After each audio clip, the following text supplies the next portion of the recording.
Yesterday, 12 years ago, I married the most wonderful man in the whole wide world. And next to my acceptance of the Lord Jesus Christ, my marriage, the day I married my husband, was the next best day of my life. The longer we're married, the more I wish my husband parents were here for me to tell them thank you for their son. When we got married, my husband's mom was sick, and about 3, 4 years later, she passed. And then my husband dad passed about a year and a half. I think this year is coming up on 2 years, and I wish they were here to tell them thank you for their son, because he is just such a wonderful man.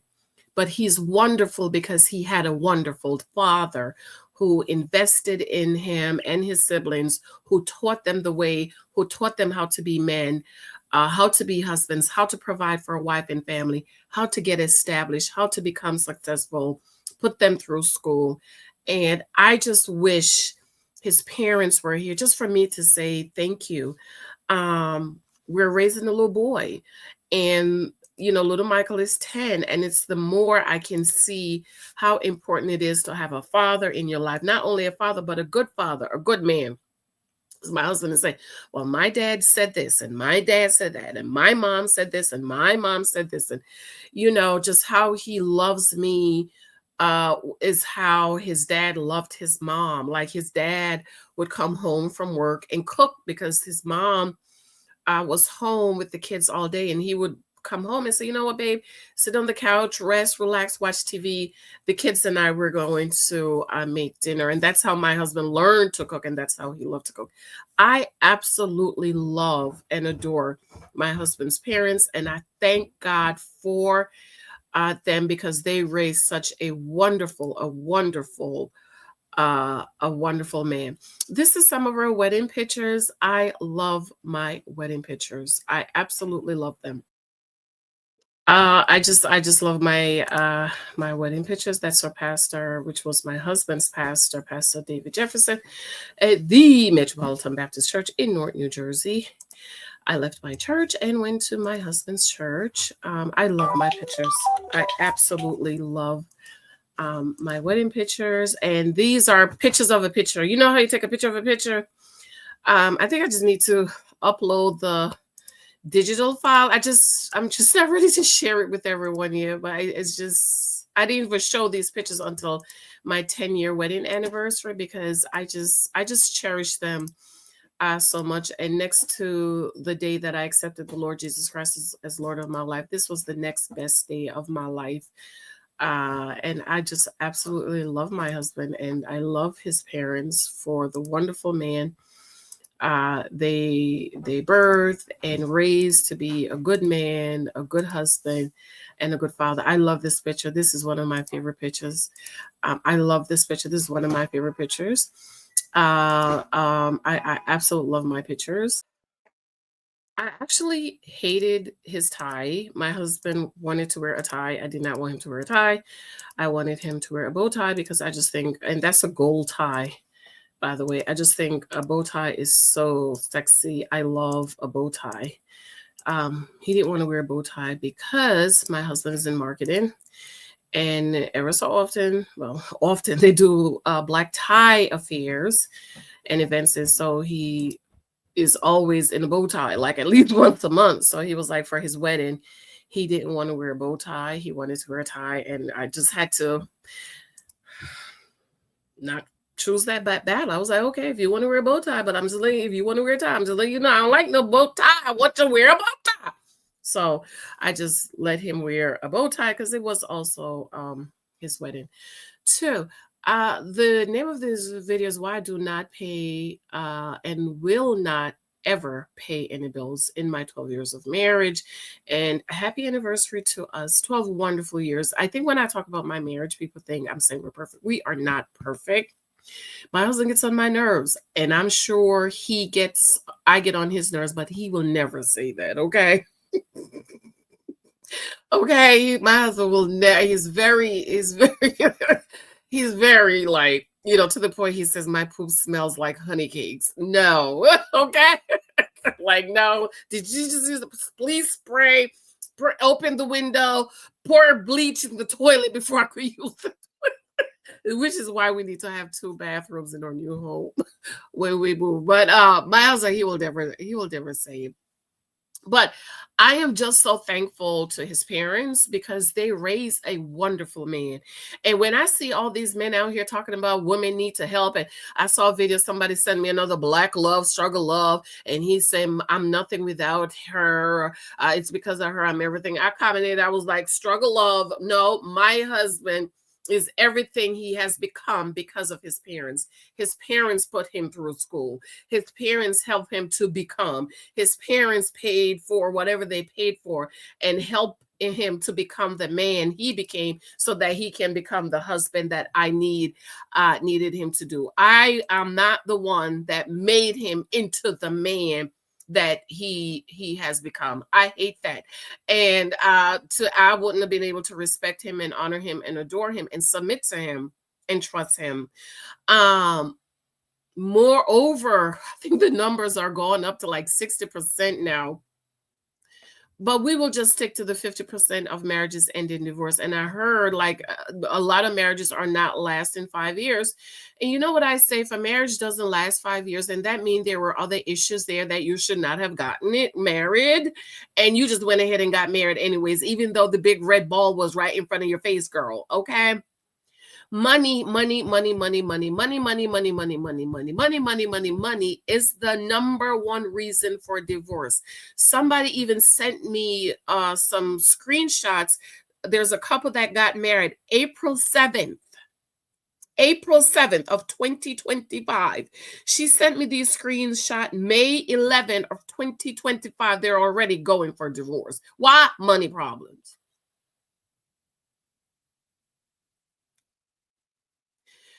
When my husband and I got married, he was very financially secure, financially successful.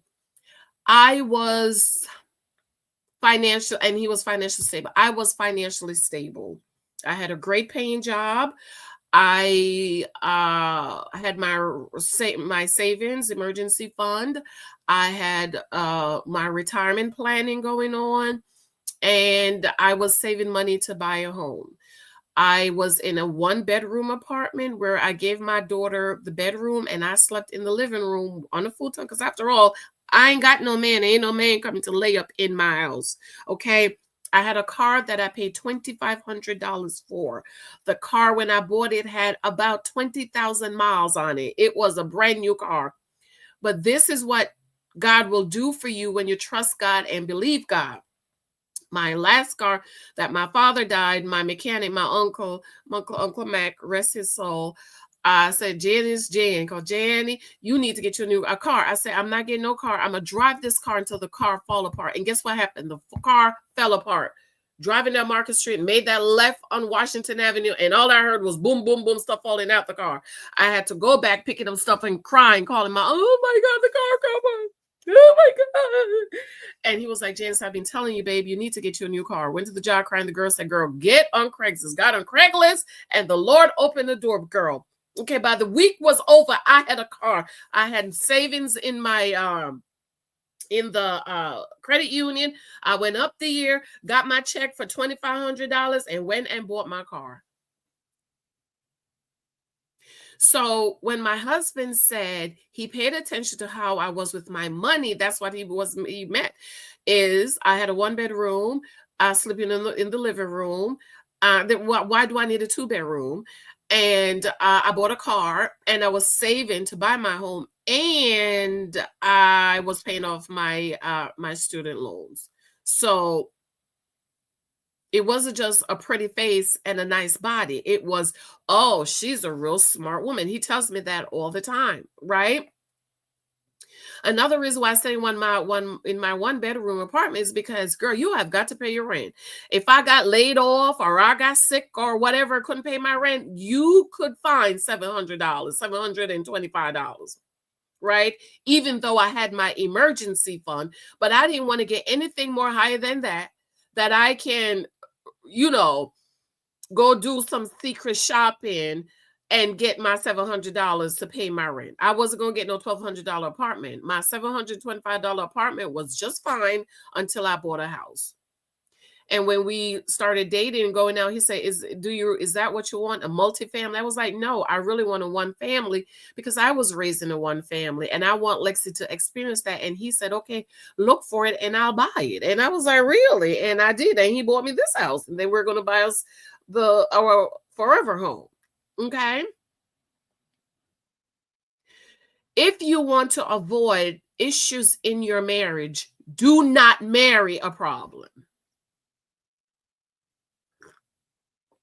You cannot marry a man who is financially unstable and expect not to be issues.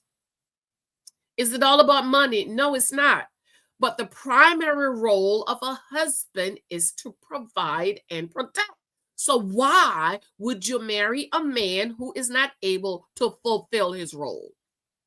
The primary role of a wife is to submit to her husband and respect her husband. So, man, why would you marry a woman that cannot submit to you and respect you? However, here is a question I have for you. Are you submittable to? Why should a woman submit to you? Because you have a ding-a-ling, a little 5 inches or whatever, how many inches swinging between your legs? Because in the Black church, that is what they make it sound like, as long as he's a man. But you are not able to play your role of provider and protector. Marriage is an exchange, okay? It is an exchange. My husband is giving me his protection, his provision, giving me the ability to come under, submit, come under his protection of love, provision, provide. His views on marriage, his views on family, his views on wife and children. And if I like what he's offering, then I come under, I submit to his leadership, his headship of the home, his love, his adoration, his protection, his provision. A lot of you women are choosing husbands who are not able to play their roles, and then you cry about them not playing their roles, but you knew that before you married them. So please tell me, why are you crying? Huh? It's not emotional. Marriage, the husband you choose, is not an emotional decision. It is an analytical decision. Marriage is the second most important decision of every one of our lives. The husband you choose, ladies, the wife you choose, brothers, to love and adore her, to cherish her, is the second most important decision of your life, so you need to choose wisely. If you're going to spend the next 50 years, let's say 50, with this person, don't you think you should do everything in your power that you possibly can do to make sure you choose the right person? My husband is the only man I would have married. Now, when I was 19 and met my college sweetheart, my dad got that out of my head really quick. But as I dated and dated and dated and dated and dated and dated, and I dated a lot. What is dating? Dating is about gathering data. The book is coming very soon, y'all. Okay. Dating is about data. He is not your boyfriend. We don't believe in boyfriends over here. He's not your husband. You are not supposed to get with a man and stick around to see if he works out or he comes out to be a husband. That same video somebody sent me yesterday, the lady was saying how her daughter is dating a guy, and she, the mama, is seeing in this boy that he's husband material, and she's telling him, don't mess him up. I see a husband in him. I am making the assumption the girl is like 19 or whatever. No, Let her go to school. Live your life a little bit. Go to school. Go to college. Spend time in college. Figure out what it is that God created you to do and be. Because each and every one of us have a gift. You need to spend time in college. You need to spend time around other young men. Because baby, ain't no 19-year-old can provide. He has not gotten to the place yet where he is a fully man that he can provide and protect. And until men, ladies, get to that place where they can fulfill their role, you don't know if he's going to be a good husband.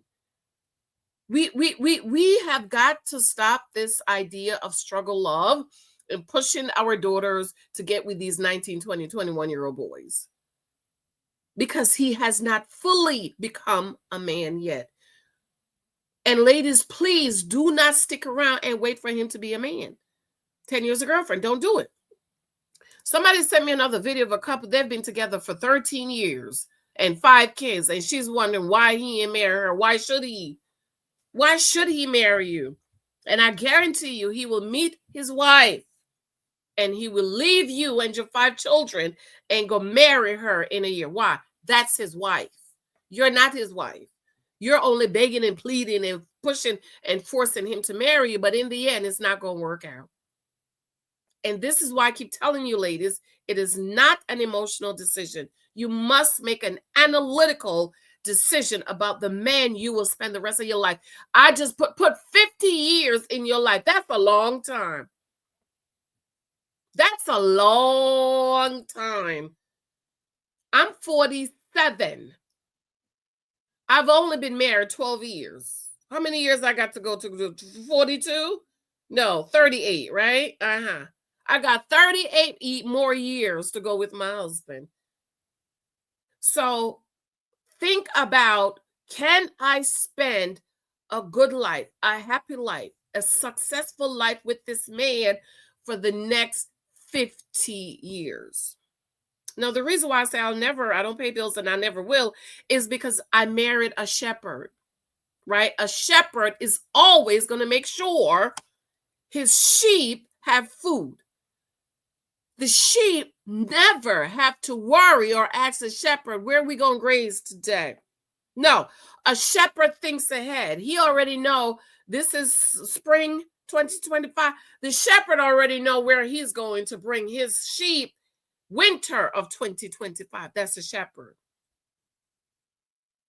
Have a life plan for your life, for your marriage. We have a life plan. We've sat down. We've talked about these things. Like, my husband is not going to claim Social Security until he's 70. He's going to get to the max age. Why? That's going to help me out in the back end because I'm retiring at 52. And I will be collecting my Social Security at 62. That's if my husband gets to 70 by then, whatever the numbers are. Okay? Live your life today. Make sacrifice, Dave Ramsey said, make a sacrifice today for tomorrow. Have those emergency funds. I've shared how we started saving our retirement emergency fund. Of our goal is $300,000 we're saving by the time my husband retire, because when we retire, if the stock market crashed like it did this year, we don't have to pull our money out. My goal is to get to $100,000 by I retire in 6 years. I'll have that. I'll have the 100. I'll probably do, let's say 150. I'll have that by the time I retire. So when we talk about choosing our mates, it is not an emotional decision. Those emotions are like the icing on the cake. It's really sweet. Sometimes it's too sweet. My husband bought me some carrot cake. Ooh, I was like, oh, Mike, this is really sweet. I just had to take a 2 bite. The icing was so sweet. But guess what? If I leave that cake on that table, it's eventually that icing is going to melt and it's getting hot. But you know what's going to left? It's the cake itself, the foundation of the cake. And the problem with a lot of marriages, you are not making sure that you have an established foundation. When my husband gets on my nerves, I'm not going to pack up and leave him because he's annoying me. No, that's fluff. The foundation of why I marry him has not changed in 12 years. I can always go back and say, I married him because one, he's a man of God. I married him because he's a tither. He gives to God. I married him because he is a gentleman. I married him because he has a good career. He has savings. He has investments. He is planning for the future. I married him because he had a good name and he still have a good name today. I can always go back to foundational reasons of why I marry him. And do I love my husband? Yes, I do. Oh my God. It is so bad that the girls at the job, they talk whispering about me now. She's always about Mike. Mike is gonna go this and Mike. I can't help it. I love him and he treats me well. And my husband works from home most days. If I'm at work and I need something and I call him and he can bring it, he will bring it. If I'm at home work and I feel like a pliable and he's like, okay, babe, I could bring you a pliable at 1:00. I'm like, great. There are some days he called me, babe, I'm downstairs. I brought you some Jamaican soup because it's raining. Oh my God. So I have a man to know when it rains, it's just brainwashed. I'm brainwashed that whenever it rains, I have to have soup. Okay. I'll be at work and it's raining and my husband will call me, hey, babe, I'm downstairs with some soup for you. But I love him and I respect my husband. I adore him. And like my doctor, oh, I miss her so much, that was married for over 20 years. By the time I got married, she told me, she said, let me explain something to you. Do not think because you're married now, you're going to stop doing your blood tests every year. You know, you do your panels and stuff to make sure you ain't got no STD, you ain't got nothing, ain't nobody giving you nothing, but also just to see how your body's working. And she said, I cannot tell you how many Christian women I've had to sit down and say, Miss Smith, you have HIV. And they swore up and down that their husbands did not cheat with them. And she said to me, listen to me. Unless you are with your husband 365, 24/7, you do not know what he is doing. I can only talk about what I know. When my husband gets on that train to go to New York, he told me he's going to work. That's what I know. I don't know if he's going to hook up with some hotel and some woman. I don't know. I can only trust the God in him, trust his vows to our marriage, trust that he's a good man, trust that he respects our marriage, respects our family, and love our marriage and love our family, and would not do anything to jeopardize our lives and our marriage. When my husband used to get on that plane and travel, I don't know if he had women in those hotel rooms. I don't know, because I wasn't there. I wasn't with him. I do know if he's gone for longer than about a week, we get on the plane, he book us tickets and we get on the plane and we go with him. But if it's like 2 or 3 days, we don't go. But if it's longer, then, we'll pack up and we'll drive if it's nearby, or we'll fly to go be with him. But when my husband is not in my eyes, I don't know what he's doing. My husband is home working from home. He say he's working from home. I don't know if he's down the street in some woman's house. All I can do is trust the God in him, the God that we serve, the God we stood at God's holy altar, took vows with, the God in him, the way his parents raised him, the marriage counseling that we got, the respect and honor of Pastor Jefferson, that if anything goes off, I am picking up the phone and I am calling Pastor Jefferson, who is also his older fraternity brother. That I can only trust that. I don't know. I can only talk about what I know about my husband. So to some people, I'm showing off. I'm not showing off. You have enough people saying how terrible their marriages are, how bad their marriages are, how trifling their husband is. That's not who I married. It took me years. And again, my husband is the only man I would have married, because all the other men I met had an issue. There was something about them that I wouldn't marry them, or I also knew if even I liked them a lot, but I knew they would not pass the father test. I already knew Pastor Brown what Pastor Brown was going to say. There was one guy I really liked. I was like, I already know Pastor Brown is going to say, but I'm going to enjoy you for the summer. I sure did. He took me out for the summer. We went to movies. We went dancing. Y'all know I love to dance. We went to the nicest restaurant, but after summer was over, I was like, I know. I already knew. There's another guy I really like, but he was weak in his faith. I don't need nobody weak in their faith. I don't need you falling asleep in church. I need you to understand that we are tithers, okay? We give to God. I just love that about any money we get. We pay tithes and offering. And for 12 years, and for 12 more years, my husband has provided for us and protected us. And that's who I married. I married a man who established himself as a good man, as a good husband, and a good father. And he has put plans in place that, God forbid, anything happens to him and he goes before us, me and these children will be provided for and will be taken care of. And no, my little paycheck from my job will not have to go to paying any bills, because the way my husband has set up our lives and our finances. As a matter of fact, we can retire right now and we're going to be okay. I'm 6 years to retire. My husband said he's going to work another 10 years. So I beg. This is the only time I beg. I don't beg. Okay. Ladies, I beg of you, please do your due diligence and choose the right husband. Understand that dating is for data. Not because he's been your boyfriend for 5 years, mean you have to marry him. Ladies, you've been a girlfriend, you've been waiting for him to marry you. You're not his wife, dear.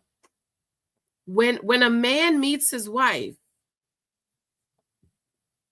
he is ready to marry her. Do you understand? You don't have to wait 2 or 3 years, because he understands that you are a good woman.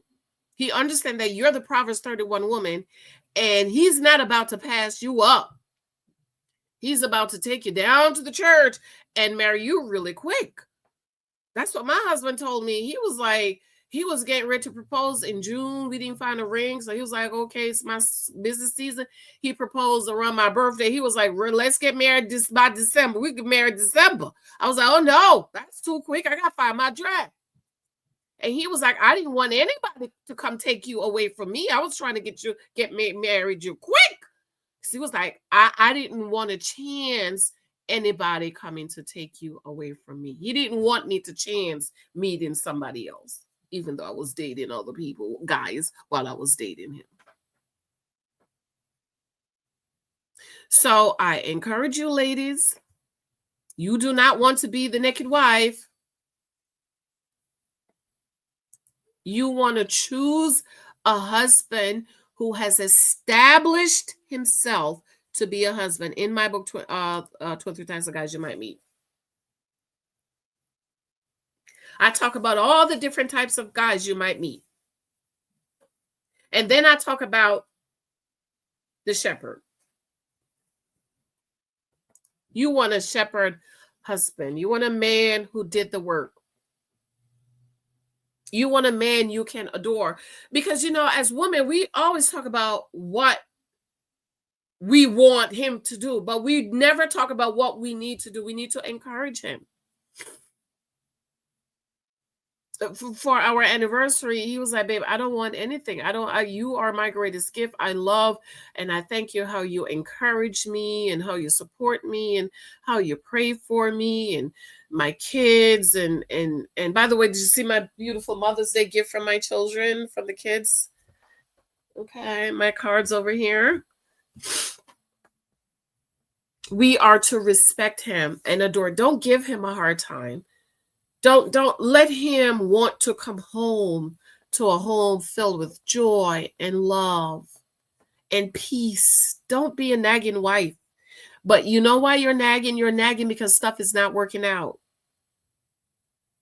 Don't be a wife that fights with him and argue with him about foolishness. I'm not saying that we don't have arguments. We do. But and don't pick at stuff. I used to pick it. I use that towel on that door just annoys me because I'm like, can't you just put the towel back straight? I don't want to see a crooked towel on the door. Something as my husband, I don't know why he does this. He will come down and open the cupboard. I have coffee cups for every season. Y'all know I love to decorate. And my husband will open up the cupboard. He'll take a cup and then he'll leave the cupboard open. It annoys me. But you know what I started doing? I started saying, Lord, thank you that I have eyes to see and hands to close the cupboard. So I don't I don't let that annoy me anymore. But we are to encourage our husbands. We are to pray for them. We are to bless them. We are to make sure their home is peaceful. Give them the stuff that they like. My husband loves his fluffy towels. I make sure that closet is always packed with towels. And when I put new towels, he said, oh, the towel fairy came. And my husband loved nice silk sheets. I make sure, or 800 thread count, baby. Don't make it, I can't sleep. If it's not 800 thread count, he can't sleep on it. I make sure it's 800 thread count. I make sure I change those pillowcases, just make sure, do all the little things you can do to make his life easy, to make it enjoyable, encourage him, admire him. I admire my husband. Problem is, y'all married men you can't admire. I admire my husband, and I tell him that all the time. I praise him. I tell him, thank you so much. He went and got Lexi laundry yesterday because we do have laundry service. And he brought it in the house. I said, oh, baby, thank you so much. I really appreciate you going out in the rain to pick up Lexi laundry for me. Just say thank you. Look at the little things you can do. I write my husband little notes, put them in his socks, just cook him his favorite meals.